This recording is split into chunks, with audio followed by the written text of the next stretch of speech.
Hello, it's Laurie of BlockchainBrad, and today I'm honoured to speak about Ecomi. We have two gentlemen here from the core team. Firstly, we have Dan. He is the COO of Ecomi. Dan, thank you very much for being on the channel to explain about what you're doing since we last spoke. Thank you for having us. Looking forward to it. Likewise, mate. We also have someone who's well known in the space for a multitude of reasons. One of them is he is arguably one of the prominent advisors for many projects. His name is Benn Godenzi. He's another fellow Aussie. Ben, thank you also for coming on board and letting us know what you're doing with Ecomi. No problem at all, Brad. Thanks for having us. No worries, mate. Now, guys, the intention for Ecomi essentially is to try and create a truly digital collectible industry. Gaming is the big focus for you, and you want to really bring blockchain into the conversation and showcase how that can be done. But could we start with you, Dan, as COO? Tell us a bit about fundamentally what Ecomi is trying to do. Sure. Well, I think you touched on it perfectly to start off with there. You know, I think a lot of people in the crypto space are aware that this new digital asset or digital collectible industry is emerging. And we've seen a couple of forerunners in that industry that have been successful, like CryptoKitties and similar projects. But really, I think there's a much bigger scope to take this whole digital collectible industry to the mass market. I mean, the collectible industry itself is huge, $200 billion worldwide. And what the ultimate goal of Collect is to help transition that industry into the digital space with the core functionality of the digital collectibles have true real world ownership. And that's obviously something that was could never happen before blockchain. Right, and I think that's the buzzword as well, making sure that things can transition into the real world. And right now we're seeing a lot of different companies try to do that, not just in gaming, but in many different verticals. And we're still yet to see the proof of that conversion into it and that move into mainstream verticals and mainstream business. So let's talk about that a little bit more though, Dan, in terms of the structure for Ecomi. Firstly, your registration, where are you registered, and how is the whole business model set up? Sure. So Ecomi is registered in Singapore. Before we set the company up, we investigated a number of different countries, and we in the end deemed Singapore as the top pick, mostly because of their laws around tokens and cryptocurrency. You know, I mean, with our business, and I guess, you know, hopefully most other blockchain businesses, we're in it for the long term. And so we needed to ensure that the structure and the foundation of what we were setting up in a business sense was going to be something that would pan out over the many years that we plan to take Collect to the market. Right. Yeah. Okay. So Ben, you have a lot of experience in many different projects, as I mentioned before. What in your mind sets Ecomi apart from the other projects you've worked for, and what piqued your interest to get involved at the core level? Yeah, sure thing, mate. I just want to quickly clarify that you mentioned that our core focus is gaming. That's not actually the core focus of the project. We're about digital collectibles with premium existing licensed brands. You've seen through the pitch deck there where it mentions Cartoon Network, Tokidoki, things like that. These are well-established brands worldwide that we're working on. So it's the collectibles, not the gaming. So initially, when Dan and David approached me, I kind of brushed the project off to start with. I thought, collectibles, who's into those? A little more research, and I realized that the industry is huge, mind-blowing. I looked at YouTube videos and things like that with literally hundreds of millions of views on this type of thing. And what I liked about this is I'm focusing what I'm doing now on real-world adoption. It's the licensing partners that Ecomi have got already in line and a lot being worked on that are going to make this possibly one of the first projects to go to the masses. We want to be able to do that seamlessly without the user having to understand or have in-depth knowledge of cryptocurrency. They just use it like a regular app with all the benefits of blockchain and crypto in the background. So that's where I'm heading, and it was a perfect fit to work together. Right, and it makes a lot of sense. I have talked to some other projects recently, Ben, with regard to that focus on apps, not DApps actually, but pre-existing platforms and applications that weren't necessarily blockchain-centric, but ones that had some sort of means to transition. So you had a user base, you had a client base, you had a means in which, in your case, licensing becomes relevant. But are you saying that through the course of learning about blockchain and all the things you've done, that now usership and adoption is paramount? And that being able to showcase that people can use these without necessarily knowing about the blockchain that sits underneath. Yeah, that's absolutely critical in my view. If we're going to get the growth and user adoption, then personally, I want to focus on the user, the end user. I mean, I know there's a lot of enterprise work, contracts like that happening with all the high-speed blockchains we've seen come out in the last 2 years. But I also believe the contracts those companies are getting, they get revenue. There's no direct link to the token. Mm-hmm. That's not an ideal setup. So like you just mentioned, whether you use an existing app that has a user base and a good use case for blockchain and a token, then I think that's a great model to integrate. Mm-hmm. Or you can find what we have with Ecomi and the partnerships who already have the user base, and then we will look to actually create an entirely new asset class for them with the digital NFTs. A lot of these guys, you got millions and millions of files of digital artwork. They can't do much with them because if I send you a picture of Donald Duck, you can copy it and send it to Dan and send it to someone else, and it doesn't have any value. But using the blockchain and crypto, we can make those limited edition, unique, and we're certainly going to deep dive into the NFTs as you're alluding to, because obviously that's the means in which you combine blockchain with crypto in a unique way. But Dan, I want to ask you a bit more about the design firstly, with regard to your cross-platform nature. There's references again to your mobile, desktop and web applications. There's a lot of information also about how your digital assets can be stored. So talk us through some of that aspects, and also the marketplace. These aspects really make for a holistic approach. Yeah, so on the initial launch, we'll be on iOS and Android. Really, one of the coins that we're sort of terming house here is that we're putting collectibles or collectability in the palm of everybody's hand. I don't know if you know of any collectors, but they're somewhat of a bit of a secret. If you don't collect, you don't really realize that there is this huge depth of collecting and collectors out there. But what we find is that when people do manage to touch on that and they get something rare or they find a nice item, they become, or some people become obsessed with the collecting. So the whole idea about with the cross-platform and going to mass market is that we obviously want to be penetrating as many areas as we can. App is by far the best first channel for us to go in, as I say, because it's so accessible for everyone and it's really putting collecting in the palm of people's hand. Quite literally.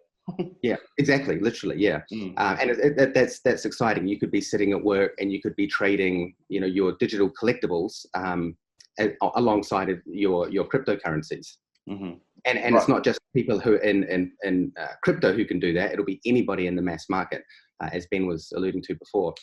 So once we are out there with the app and established with the app, we're then going to create desktop platforms and then obviously a web-based platform as well. And again, these all just fall in line with our greater goal of mass adoption. Anything really software that's worth its grain of salt is across multiple platforms, and that's our intention as well. Right. Now, with regard to licensing, I know, Ben, you're a huge proponent of making sure that you engage with not just mainstream media, but those who have the experience behind it. So let's talk about that for a moment. You both you gentlemen know the advisor, leading advisor who's been involved with licensing for some time. The CEO of Ecomi also has that experience. So Ben, tell us why it's been so important, from your standpoint, to start to engage and understand what these guys do fundamentally in a centralized framework, and how they can integrate and help you with the Ecomi project. Yeah, okay. So I suppose what I've looked at is the success of, let's say, CryptoKitties, for example. being a collectible on the blockchain, but very crypto orientated. You look at the 1% of crypto users, and then however many percentage of the crypto users are into kitties, for example. It's pretty small. So I think the essential element, like people love crypto kitties. They went for $120,000 each, but that market is so small. If we can partner up with someone like Alfred, who's been in the space for, I think it's 30 to 40 years, a long time. I mean, he found pocket monsters in Japan. He called it Pokemon, took it to the world, to the licensing Hall of Fame. We can go to these existing licenses that we're all connected with, and well, Alfred and David especially, and it's about creating an entirely new asset class for them. They don't have a digital collectible asset class that's unique, identifiable. It's a big market. Alfred himself says he wants to be the guy responsible for taking collectibles from being physical to digital. That's his next final hurrah. His legacy. Right. So someone like that on your team, and David, these guys got the experience. I'm not a collectible expert myself. I focus on the cryptocurrency, obviously, but it's a good fit. Everything I've seen, I couldn't think of a better way to take it to the mass market. It's just about integrating it in the right way. Right. Well, let's talk about, perhaps the wrong word is competitors, but like systems. I want to talk about Engine, Cocos. Dan, you would know some of these different parties with regard to trying to focus on NFTs. So as Ben mentioned, it's not about gaming per se, and it's not about necessarily developing games as such, but more the focus, the core central tenet of NFTs itself. Now, for those who don't know, we're talking about non-fungible tokens, those who can have that price volatility and exchangeability, and move beyond that immutability of price, so that people can dictate for their own ends how they can make their own digital assets. How important has it been to see these other emerging players in this space to validate the move to NFTs? 100% important. These guys are the forerunners. These were the guys, especially CryptoKitties, who we were looking at thinking, wow, that's, the adoption of that has gone through the roof, and it became extremely popular. As Ben mentioned before, huge amount of money was spent on them. They also went, into the mainstream market by way of news, people reporting these digital assets selling for a huge amount of profit. But I think for us, the main point of difference for us is that we refer to ourselves as a purely digital collectible platform. And to give a little perspective on that, David, the CEO, has been, there's really no other way to describe it, but he is an obsessed collector. He has massive collection, super rare items, and having that knowledge and that understanding of really what makes a collector tick. Why is that collector going to buy the next collectible in the set? Why are they going to complete their whole set of collectibles? And obviously this has been part of David's personal career with his own individual collecting, but also he owns games and collectible chain stores. So he is very, very much deep in the weeds of understanding collectors and what they want to collect and how to provide a product that people want to collect. So I think at the more fundamental level, that's probably the difference with what we're doing. In addition to that, we have more of a top-down approach where, as we've discussed already, the licenses are some of the key components to what we're doing. So very early on, once we decided to move down this path, we started approaching some of the top tier licenses out there, because really, in order to get mass adoption, don't get me wrong, CryptoKitties are cool, but compared to your favorite household brand or product, if that becomes available as a product, you're going to be more likely inclined to purchase it. So that, and then I would say that the third thing that we're going to touch on is the app experience itself. Again, is very much around the collectible industry. You can share, you can purchase, you can buy, trade, sell, you can customize. It's what I would say would be the most well-rounded digital collectible app experience. Right. Well, Dan, I want to also talk about the blockchain itself, because you mentioned that you want to focus on licensing, but we're talking about a decentralized technology, a mechanism to drive new innovations in business. These businesses can be centralized, no doubt, and no problem with that. But the blockchain itself exists beneath you. Let's talk about the context of why you have a token. And Ben, I also want to talk to you then about GoChain, because GoChain is going to drive the blockchain mechanism of Ecomi from the outset, despite that you are agnostic by intent and by business models. You still are going to utilize certain blockchains to start. So let's start with your own design, Dan. Why the token, and how do you specifically use blockchain irrespective of GoChain for a moment? So with the token, obviously we came into this whole business idea through cryptocurrency and with the understanding of what cryptocurrency can bring and the benefits that it can bring. Then with the learning more about NFTs, it is really an absolute natural marriage to have these digital collectible assets as NFTs on a blockchain with ownership. In fact, if those pieces weren't in place, it would be impossible for us to create an application like this. As Ben said before, I could send you a JPEG of whatever, but because you have no ownership over that, you have no rights, there's really nothing you can do about it. So really, number one, the core component of the blockchain is the ownership. Mm-hmm. Secondly, as a lot of your users probably know anyway, secondly is the counterfeit protection, the provenance, and all of these aspects have become very important when we're talking with licensors.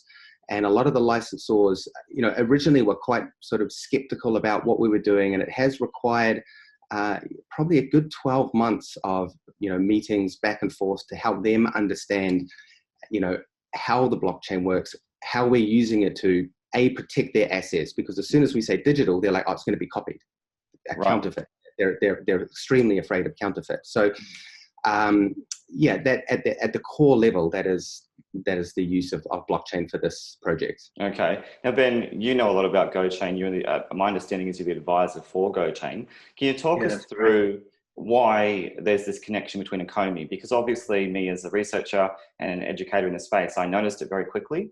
And to be fair and to be objective, I wanted to really pose the question more than anything. Was it because of you that there's this correlation, or was it something that the team actually noticed as well? Initially I'll say that I am an advisor to GoChain, been there since the beginning, and obviously also an advisor to Ecomi. Part of my role is working on partnerships and finding what's in the best interests of all the projects I work with. GoChain team is, to date, I'll exclude Ecomi from this comment, but the best team I've ever worked with. I'm a big fan of the GoChain platform. I stopped following all the other blockchains because everyone and his best mate and a couple other guys have got one. It got out of control, I think. GoChain is quite a simple fork of Ethereum. It's not overly complicated. They've changed their system, so it's point of proof of reputation, which I'm personally a fan of. I think having 50 nodes in different countries, in different industries, you can look at Dish Network and whoever else they've got on board. There's no association. Those guys are never going to collaborate to take over the network. I think it's much more secure. Mm-hmm. GoChain's currently doing 1,300 transactions per second versus, you're probably more aware of the current ETH than I am, but I think it's about 15. Yeah, there you go. So 100 times faster. It works, it's smooth, it's fast, it's easy. Mm-hmm. And if there was problems, we could always transfer. They will be up to the 13,000 transactions in the near future. Mm-hmm. Ethereum was never going to handle what we're looking to do here.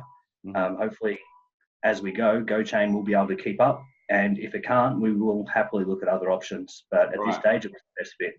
And Ben, the reason why I ask is because I think it's fair in this space. There's a lot of blockchain bullshit. You're a fellow Aussie. We don't like to mince our words. But when we see advisors, it always has to be asked, because we don't know the agenda of many of these parties. We don't know if it's because they're getting huge numbers of tokens. We don't know if it's because they're going to, sell and then move on to another project. And we have seen that happen with certain actors in the space. That's why I wanted to ask really directly with you what your connection is and what your intention is behind this, because people will suppose anyway.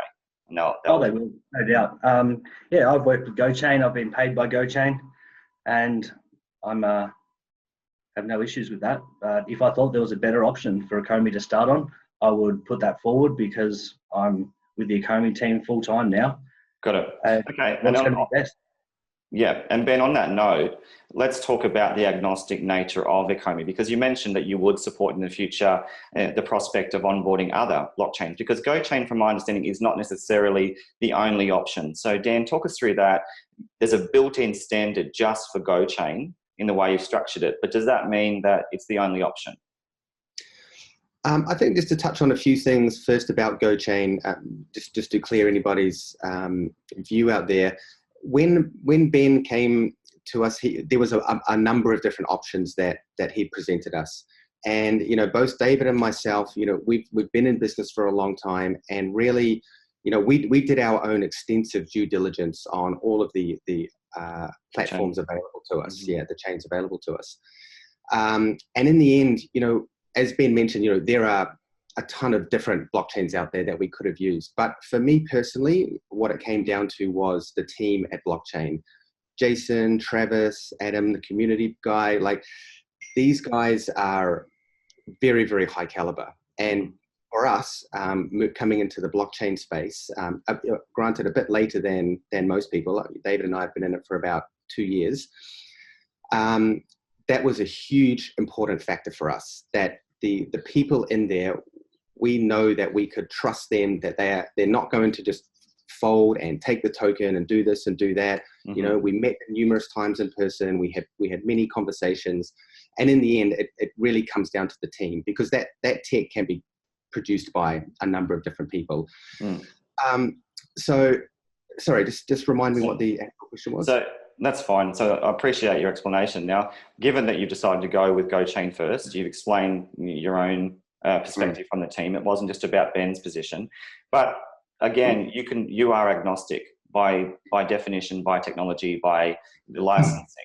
So you could technically go and extend this relationship with GoChain into other platforms in the future, should you deem them appropriate. So my question is, despite that you are now designed as a specific GoChain standard with your NFT, are you going to also look at the prospect of expansion, potentially, if you can see other blockchains that are, you know, ticking the box, you know, as Ben's explained from his position that GoChain does now? Absolutely. One of the reasons that we have taken this approach is because, as I mentioned before, we really are a long-term business. And as part of doing our planning and our sourcing our technology providers, we need to do some kind of risk assessment.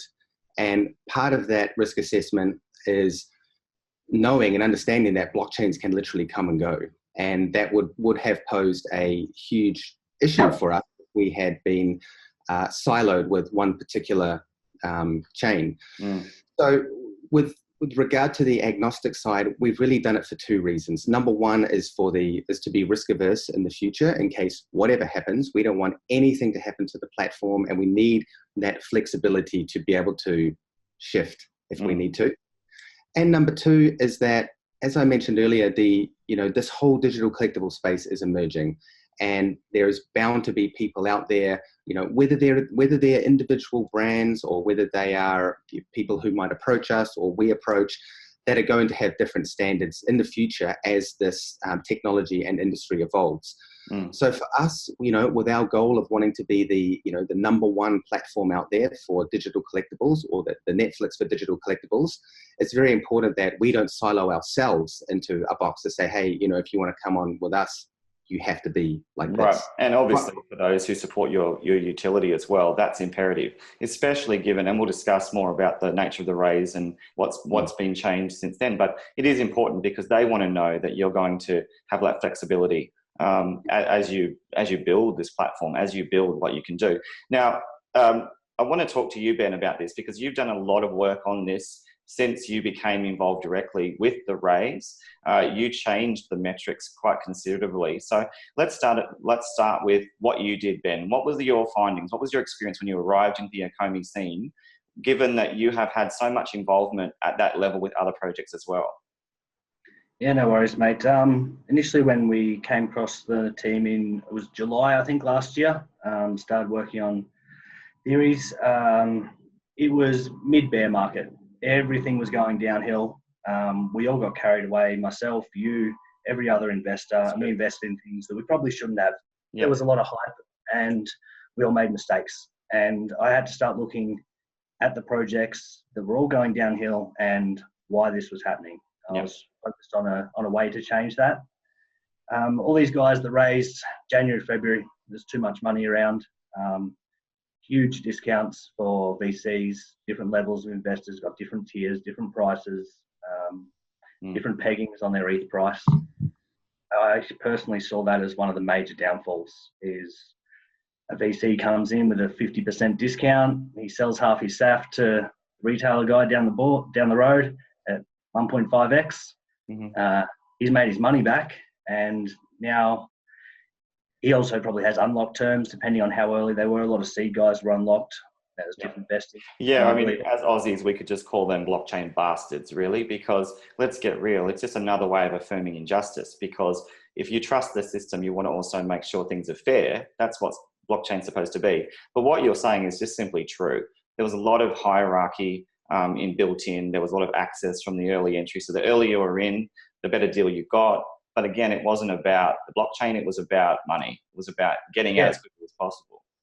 Absolutely. And unfortunately, I think some of us, not all yet, but some of us came to realize that was one of the biggest downfalls. And I think it was largely responsible for what happened to the market. Because if you can come out already in profit when a token goes live, you still got some in your pocket. You don't care if you sell them for a 90% discount. That's just more profit. Right. Retailers see that. Everyone panic sells. It continues downhill. Specifically with the case of Ecomi, they did have a very traditional sale model structured there. And if I was going to come on board, it was going to be a requirement that I was going to be able to change it and rework the entire system. Fundraising was slow back then. We all know it was very difficult. So their model actually included a redistribution of unsold tokens. There was 50% being sold to the public, and whatever wasn't sold would be redistributed. And now if you redistribute those tokens, it deflates the value. Then you've got the bonuses. The team doesn't end up owning too much in value-wise. And yeah, it's a snowball effect. Right. So I want to come in. I want to make it even across the board. Don't care who you are, where you came from, what brand name VC you've got attached to your shirt, and make it all the same price. Right. And Ben, that's good to hear, because we need more of these kinds of changes to remove all of that injustice and inequity, because obviously it's about trying to make sure that we can be in here for the long term, all of us, whether we're speakers of the space, whether they're speculators, whether they're you guys building out teams or leading them through your network, Ben. We still want these things to succeed for the long term, and this is the only way it can be done, through transparent means. But I want to move across now to the nature of the changes that you made. Now, you say that you changed everything to be egalitarian and to be applied for everyone regardless of their position, but what were the numbers involved? How does that actually work? So especially the pegging, because my understanding is that if typically you could get in earlier based on the ETH peg, that would be different simply because of the way the ETH has changed in value. Yeah, correct. And the downfall of ETH led to a lot of problems there throughout 2018. So we restructured it to a Bitcoin peg. And the easiest and also a very unique model that I think may have been done previously, but not entirely like this, is I want to peg one OMI token to one fraction of a Bitcoin, being one Satoshi. Make it one-to-one peg at the lowest possible level. And whenever you contribute your Bitcoin, it doesn't matter if it was in February, November, March, you contribute a Bitcoin, you get 100 million tokens. You could have been holding them since they were 50-cent Bitcoins, or you could have bought them at 20 grand. I saw that as the fairest possible way to do it. And when we do the IEO for the public sale, that's also going to sell at one Satoshi per token. No bonus, no discount, no seed rounds, and we'll go live onto the exchange at that price. And based on the work of the project, It will be a testament to the seed, because quite simply, you see a lot of IEOs trying to inflate price, trying to really get a true launch to get attention through the price. So Ben, are you saying that you're literally trying to change the narrative of the IEO as well in what you're wanting to do? Yeah, not just the IEO, Brad, but I want to change the narrative of the entire space. I want to wipe out those discounts.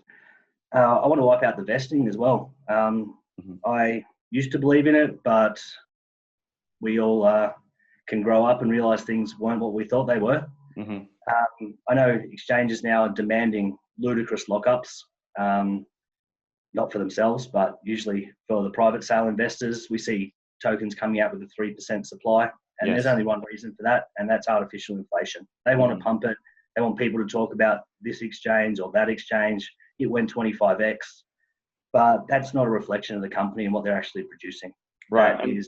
And Ben, first of all, speaking with a lot of experience here, you really do know the whole gamut, the whole game that's been played in the past. Now, for you to say these kinds of things, you know what that means, and that is simply that for those big players, whether they be the exchanges, whether they be the crypto VCs, many of them are going to be listening to this kind of comment and know that you've transitioned into this speaker for the future of blockchain. So many of these guys align to make sure they can ensure their crypto cartel is strong.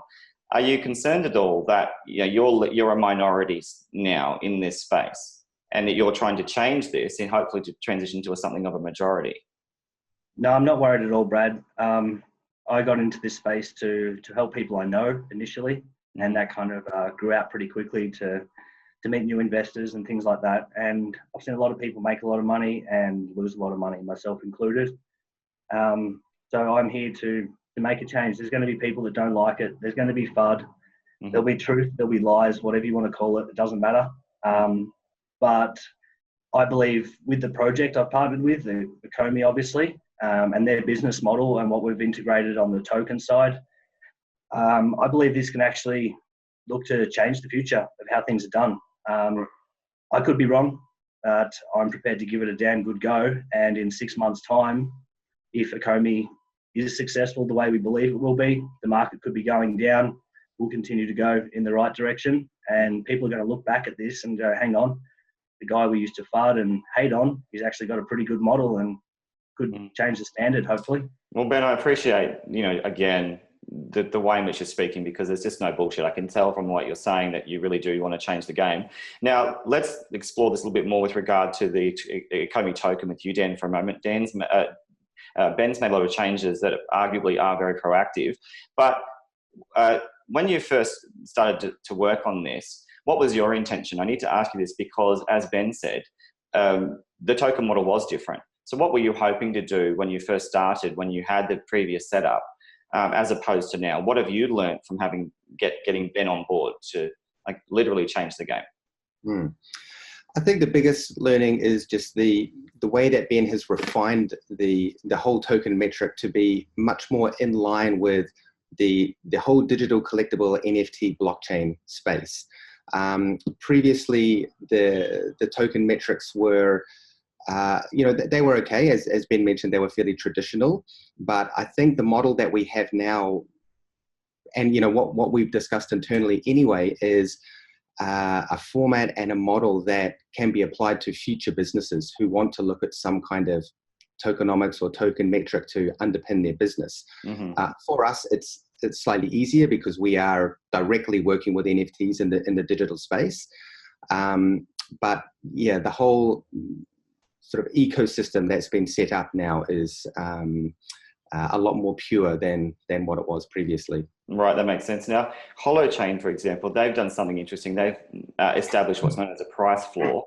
And my understanding is that's public in the way that you've designed it as well, to secure the longevity of this. So either of you gentlemen, perhaps Ben, with your knowledge of metric design, have you made sure that you've built in these price floors to continue and support this? I wouldn't actually refer to it specifically as a price floor. I know some people are. We're setting a base level at the lowest fraction of a Bitcoin, and we're only going to trade our token with BTC pairings. But that being said, there could always be a rogue exchange that wants to come along and list an ETH pair or USDT pair. But the majority of our trading volume and price support liquidity for our investors will be on primary exchanges that we're working with, and we will list just BTC pairs. Like you said, one of the other few projects I know that did do a one Satoshi token model was Holochain, although their metrics overall were very different, but that had a great impact. People love low sat tokens. They love cheap tokens. Some people think, oh no, there's 750 billion tokens, but you got to look at the math. The numbers of tokens doesn't actually matter. It's the market cap we need to be watching. Got it. And I mean, you look at tokens now out there in the 10 to 20 sat range. They've got huge liquidity and volume because traders love them. You buy at 10 sats, sell at 11 sats, you made a 10% profit. It's only going to move one sat. So yeah, it's going to be attractive to traders, and there's going to be liquidity on those pairs. Well, let's talk about exchanges too, Ben. I mean, you're an advocate for cleaning up the exchanges. Now, the IEO is also coming in on to an exchange that perhaps isn't known by many. Now, I want to ask you, firstly, why, either of you, why you chose this exchange, and also, are you at all concerned, quite sincerely, about liquidity from the outset? Because as you both know, ERC20 have prominence in most exchanges, and many of them want those pairings to really, adopt your token itself. So are you concerned in any way you might be precluding yourself from liquidity initially from this exchange you've talked about as well? Not worried about the liquidity initially, Brad. There's going to be enough liquidity there. We'll make sure of that initially. But the real liquidity is going to come for the people that want to see this project through. And we can probably explain to you later when discussing the token utility on how we also provide liquidity when the app is live. Sure. But when it comes to exchanges, we have selected to go with Bit4x. I've spoken to the majority of main exchanges that everybody would know, at least 10 to 12 of them, 10, maybe 15, about doing the IO with their exchange. And end of the day, it came down to almost all of them. There was only one other exception. But yeah, almost all exchanges either demanded that you change your private sale terms, lock them up for extended periods of time between 12 and 24 months. That goes against what I believe in, as we've just discussed before. Yep. It's right to be changing private sale terms. Some of these guys invested almost a year ago. Well, we both know what that's like. As Australians, we can invest and we know what that feels like. Oh, that's right. And these guys were given terms. They put their money in, they sat back, watched the market crash. Yep. Now you're going to come along and tell them, oh, you can have 2% on day one. You have 5% a month later. I don't agree with that. So that ruled out most of the exchanges.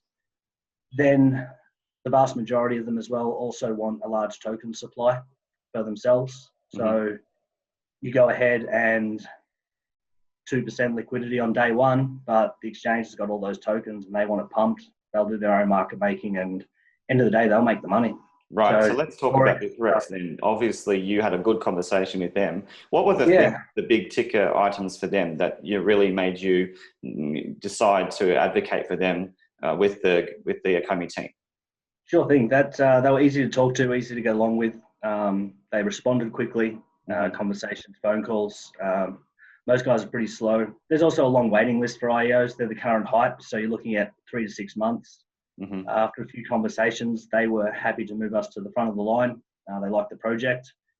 They were happy to list us only to a Bitcoin pair. They would do our token raise at 1 Satoshi, only collect Bitcoin. They don't want tokens off us for them to sell themselves. And they agreed not to change the vesting terms on our private partners, our private investors. So it doesn't get any better than that. I think it's honest, there's integrity, and I'd rather go with a small, relatively unknown exchange that does have integrity rather than a mass exchange that's just going to bend you over. And okay, that's good to know, because I put a tweet out to literally inquire on that exact question, and you've explained it. And the reason I asked is because some of the exchanges, Ben, that are small are equally as shitty as some of the bigger ones. So you don't really know sometimes unless you hear from people like you what the experience has been. But do you also understand what I mean about some of the comments made about some of the other lesser known exchanges that are equally trying to do that kind of manipulation, but they just don't have the liquidity? Yeah, absolutely. There's definitely smaller exchanges demanding that you change your terms, that you pay them extortionate fees. I'll even go as far as saying that they demand market making requirements on your token price while they hold tokens. Yep, and we know that happens. Yeah, they can be big, and they can be big or small, but it's out there.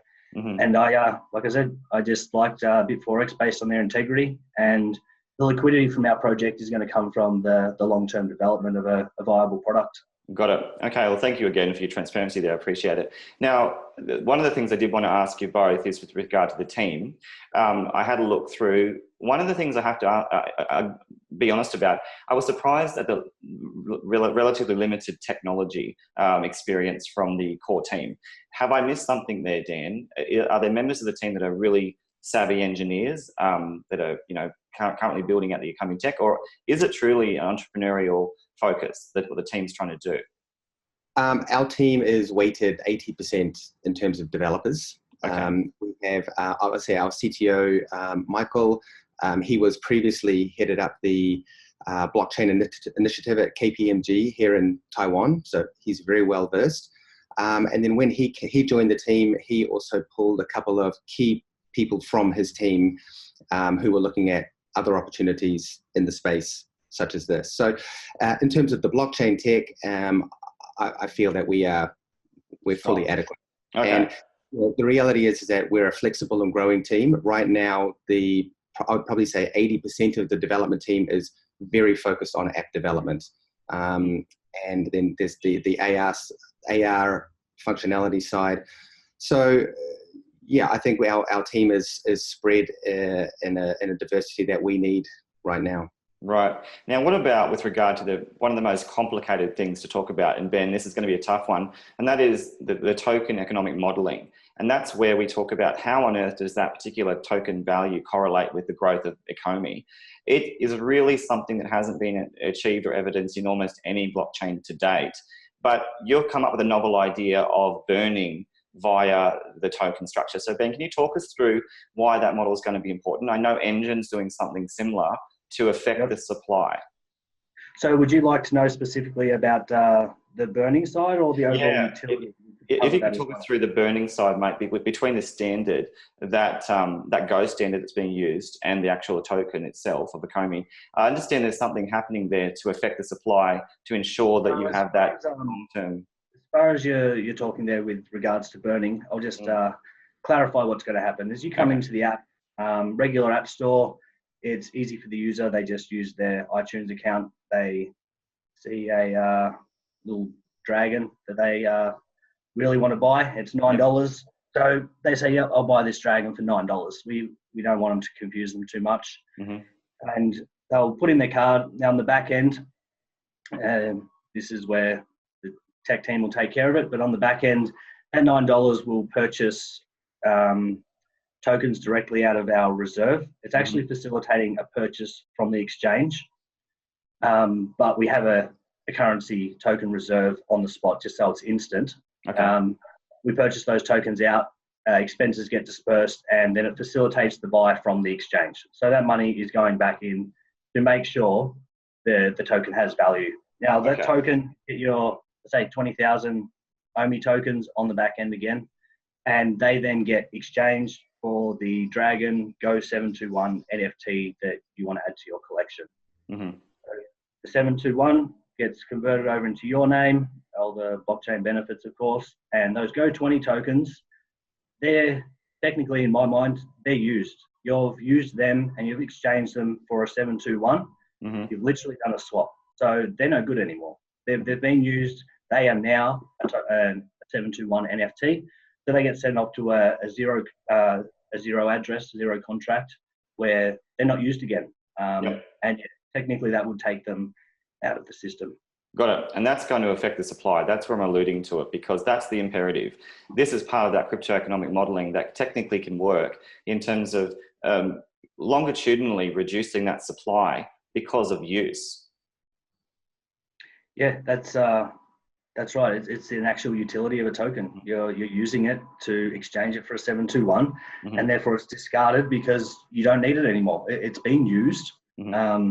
Like you use some fuel in your car, it's gone. You don't just. Now, Ben, how do we talk about this in the context of payment coins, though? And I raise this in Twitter quite sincerely. Now, if I'm that, you know, that boy who loves collectibles and I want to go and pay with my fiat, pay to the service and get that NFT, is it fair to suggest that part of that utility model you have is actually a payment system? Yeah, absolutely. Within the ecosystem itself, the only token is considered a payment and a utility token to interact throughout the ecosystem. Mm-hmm. That's one aspect of it, no doubt. Yep. Okay. Got it. Now, I suppose that the next thing to talk about is David himself. How integral has he been, Dan, with regard to leading this out? Because he's an entrepreneur. Is he forging partnerships that are beyond measure? Because, you know, the names that you mentioned before, they're the real deal in terms of licensing and mainstream businesses. But what's he doing right now to build out the blockchain partnerships, to build out more partnerships that potentially can really expand this globally? That work is ever and ongoing, and it has been since we started this project, or more specifically, since we started the collect part of the project. Mm-hmm. So, yeah, as I mentioned before, David has been an entrepreneur for 20 plus years, and he's already been heavily involved in the gaming and collectible space. So it's really the partnerships, you know, like people ask me quite often, you know, how does Al come on board? How do you get these guys on board? It's not literally somebody's called them up in the past 3 months and say, hey, would you like to join our team? Especially with a big check in hand. That's the thing. A lot of people think. Exactly. Yeah. Yeah. And you know, like we're a startup, you know, like we're not going after people with giant checks. Like that's not our game. Mm. So all of the relationships that we have now, such as Alfred, some of our very high-end advisors who may not come so much into play now, but will come into play as the business starts developing, the relationship with the licensors, all of these connections have been built up over David's 20-year career. Mm-hmm. And that's why we are lucky enough to have these relationships in place. And I think it's why many other blockchain ventures might struggle, because quite often they're built from what I term from the bottom up, where they find a cool idea, they build some tech, they see that there could be an opportunity for it, and then they have to go out and find people who they don't know because they haven't had a career, you know, building up a database of these, what have now become our key partners, thanks to David's. So what's in the pipeline, Dan? What's coming? Give us some examples, you know, as the COO. What kind of brands are out there that we don't know perhaps that are lining up to work with Ecomi? Well, all of the brands that we are going to launch with will be announced between now and the launch. Mm-hmm. For many of them, we are under contractual obligation that we can't say who they are. And that's not something that's related to us. Any company out there who has purchased a license from a company generally cannot use that license to promote their fundraising of their business. And there's also a lot of other rules around it, like, you know, we can't announce who, I mean, this is with certain licenses, we can't announce until X weeks before the app is becoming available, or even until the app is available. Because of NDAs, I see. Because of NDAs, and, you know, also like, you know, we have to also be realistic as well. You know, blockchain and crypto in the real world, unfortunately, still has some negative connotation. Mm-hmm. And that's what I was alluding to before about how it has taken a while for us to get these top tier licenses over the line, because, you know, we need to communicate with them that blockchain is amazing. Yes, there are some people out there in crypto who are going to scam you and all that, but the benefits that this can bring to us and to their business and their assets is huge. Right. So there's definitely a lot in the pipeline. You know, as I mentioned before, our goal is to be the Netflix of digital collectibles, and that comes down to one thing, and that's content. And that's why the people like Alfred, why the connections David has made over the past 20 years have become so fruitful. And I really look forward to the day when we can actually announce some of these partnerships. Yes, I'll look forward to that too, just so I can understand the magnitude of some of them. And I'm guessing that some of them are substantial and global already, given that the names have already been released with Alfred, for example, and with David. I mean, some of these brands are already well and truly global. But I wanted to also talk to you about that triple M, and I'll explain what I mean. Right now, once something posts list, whether that's IEO, whether that's on any exchange, media and market making, those two things, they tend to have really, as Ben alluded to, and not always in a very litigious or in a very ethical manner. Those things have precedence. Now, in your instance, obviously media is really important. Liquidity provision is going to be imperative. That's done on Wall Street in a very legitimate way. You must have liquidity provision there. But are you making sure that the media, for example, is paramount to this, post-launch, so that you can educate, you can inform, and you can make sure that in the interim period that people can support this utility as it unfolds, because it's going to take a bit of time to get known. So I'm asking you, are you working with a media plan? I mean, Ben's a masterful marketer anyway, so I'm sure there's something going on. But is media paramount, and are you also making sure there's some sort of liquidity provision, or are you monitoring that in some way? Absolutely. As you mentioned, media goes hand in hand with what we're doing, and it's not only that it goes hand in hand, but it gives people confidence that what we're producing is what we're saying that we're going to do. So post IEO, and between then and the launch is when we're going to start announcing. It is a little bit of a catch-22 for us, because we also want to be keeping some of our big announcements for the app launch for people who aren't necessarily in the crypto space. But we certainly have partners that we are going to be announcing over the next few months, to give people confidence that there are some real legs behind the project. Right. And what about you, Ben? I mean, you know more than almost anyone in crypto about marketing. Let's be real, you also know a lot of the people in the network. What are your thoughts on the way in which the PR needs to change, and how is Ecomi leading that out? Yeah, well, I mean, we are here in the crypto phase initially, so there is going to be crypto marketing involved. That's standard as far as I'm concerned.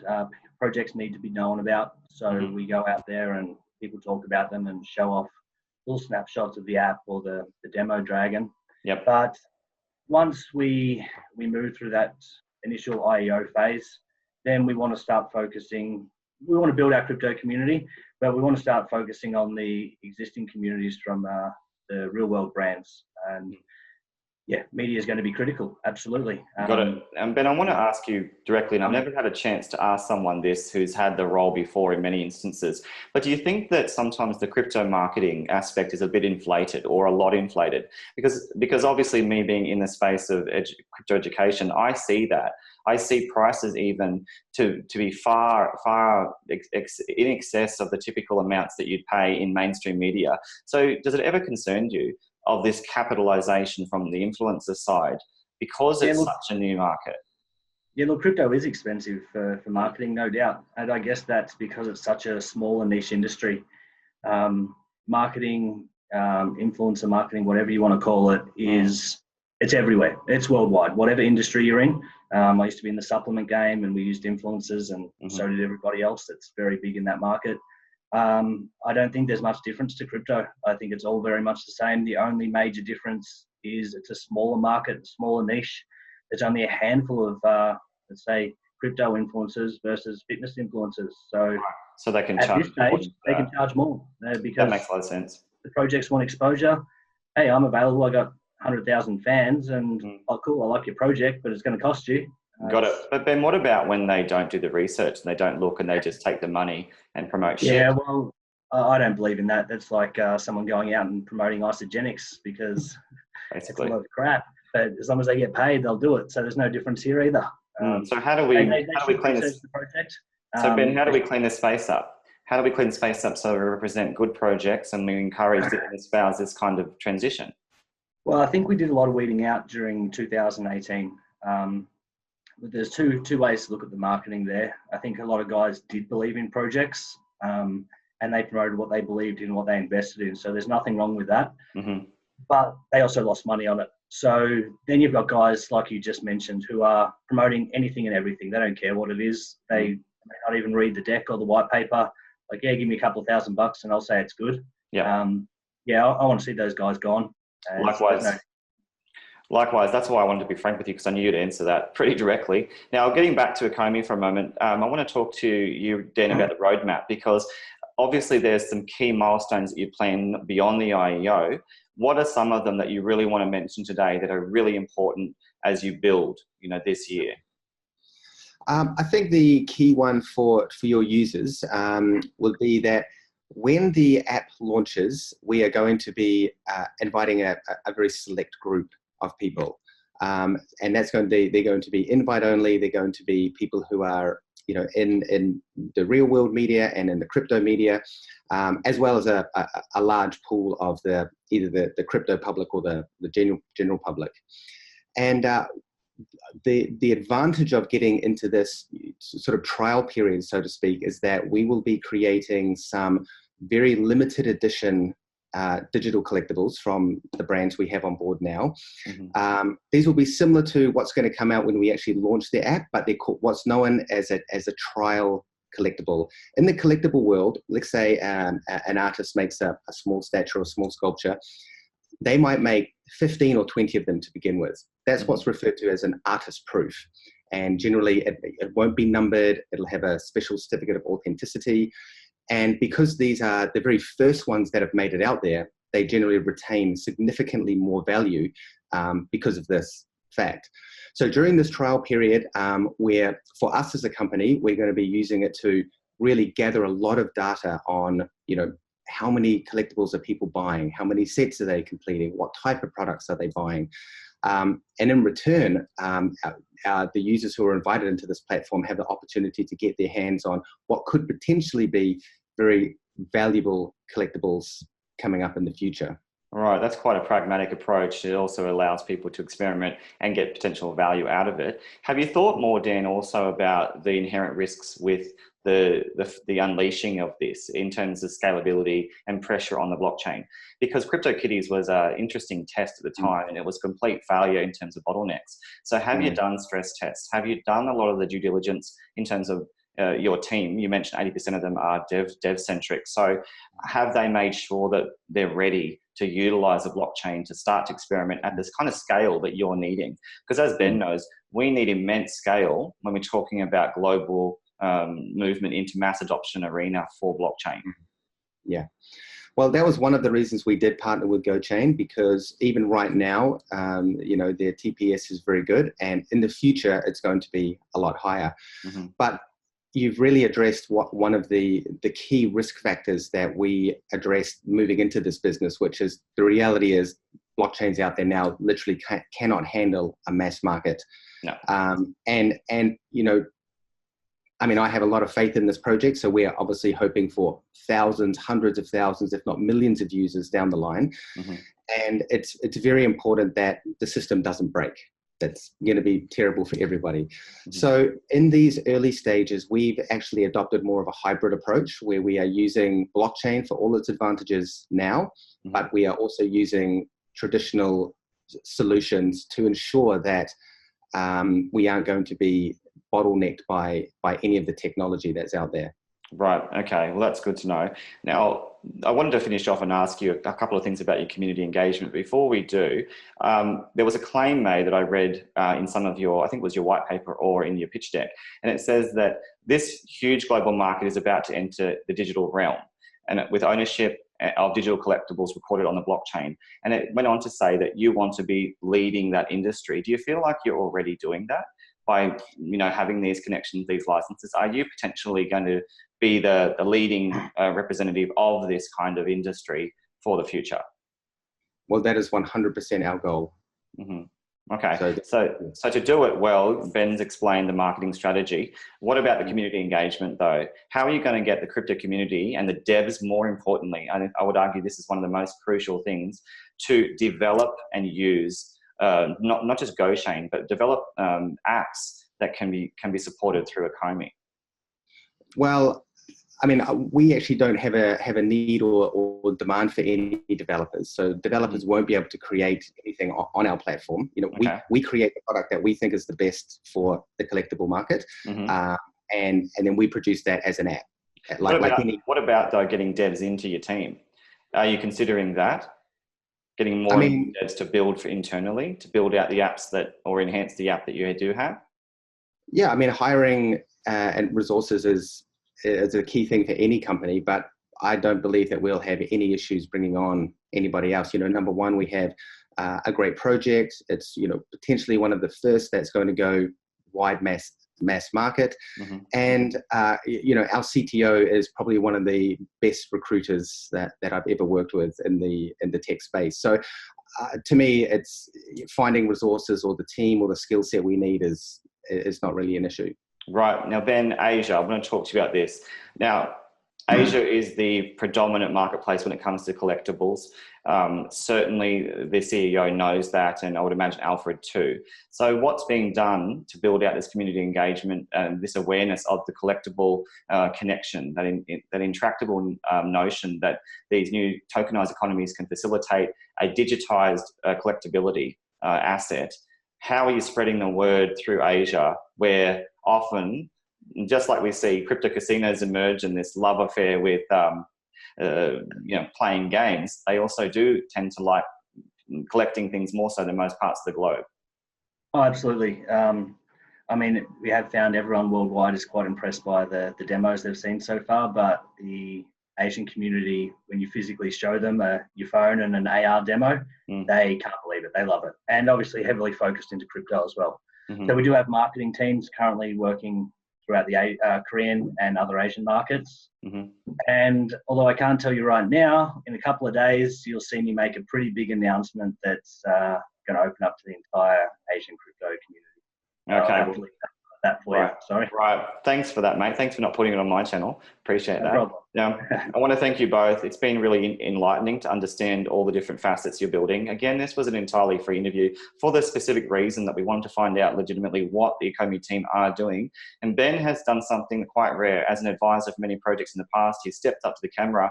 Not an easy thing to do, mate, and I appreciate you that you've done it, because obviously now your face is out there, not just your name. And Dan, thank you again for making your time today. I appreciate it, and if it's possible, hopefully we can follow along and do some updates in the future to let people know what the Ecomi team's doing. Good luck with your launch, and I mean that only because from what Ben's saying, and you've explained it too, Dan, that you are choosing an exchange for potentially the right reasons. Now, I'm an objective speaker, but it's good to hear that kind of narrative, because I want to personally see that narrative change from the bullshit to the real shit. So thank you again, guys, for changing the game and leading something out. I wish you all the very best. Thanks a lot, Brad. Appreciate your time. You're welcome.